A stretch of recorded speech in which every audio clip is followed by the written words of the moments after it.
ఈరోజు మన ముఫాసా గాడిని అయితే నిద్ర లేచాక పార్క్ అయితే తీసుకొచ్చాను. Thanks lot. మన ముఫాసా గాడు ఇంకా బేబీయే కాబట్టి కొంచెం పెద్దయ్యాక మళ్ళీ వీడియోస్‌లో అయితే చూపిస్తాను.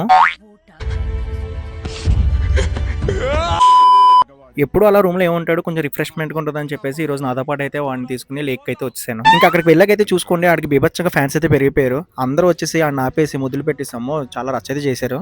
ఇంకా అలా చిన్న ఫోటో షూట్ కూడా చేసుకున్నాం. వాడు బేబీయే కాబట్టి అక్కడ చిన్న పిల్లల్ని ఎవరు చూసినా పరిగెత్తున అయితే వాళ్ళ దగ్గరికి వెళ్ళిపోతున్నాడు. ఇదిగోండి ఇంక కొత్త ఫ్రెండ్స్ అయితే వచ్చేసారు. ఇంక మా దగ్గరికైతే రావడం మానేసి వాళ్ళ దగ్గర ఉండిపోయాడు. సరే ఎలాగో మా దగ్గర రావట్లేదు కదా అని చెప్పేసి వాళ్ళనే పెంచుకోమంటే వాళ్ళు మాత్రం మాకు ఆల్రెడీ 2 క్యాట్స్ ఉన్నాయి. మాకైతే దీంతో అవసరం ఏం లేదని చెప్పేసి మాకు ఇచ్చేసి వెళ్ళిపోయాడు. సిగ్గులేదు వీడికి. ఈ రోజైతే నాతో చాలా బాగా ఆడుకున్నాడు. అంతేకాదు మా ఫ్రెండ్స్‌తో కూడా చాలా బాగా ఆడాడు. చూడండి ఒకసారి ఎంత హైపర్ యాక్టివ్ ఉన్నాడో. ఇంతలా ఆడుకున్నాడంటే ఖచ్చితంగా పడుకుని పోతాడు. అసలు మా వోడు ఏం ఆడకపోతేనే పడుకుంటాడు తినేసి. ఇంక ఇలా అయితే ఇంక ఆగుతాడా? నేను ఇంక వీడిని తీసుకెళ్ళి వ్యాక్సిన్ అయితే వేయించేసాం. ఎందుకంటే అందరిని కరకడం స్టార్ట్ చేసాడు. చూడండి ఇప్పటిదాకా ఫైనల్‌గా ఆడి అయితే పడుకున్నాడు. మీరు కొంచెం సపోర్ట్ చేస్తే లాంగ్ వీడియోస్ కూడా చేద్దాం అనుకుంటున్నాను. సబ్స్క్రైబ్ చేసుకోవచ్చు కదా! ఉంటా బాయ్.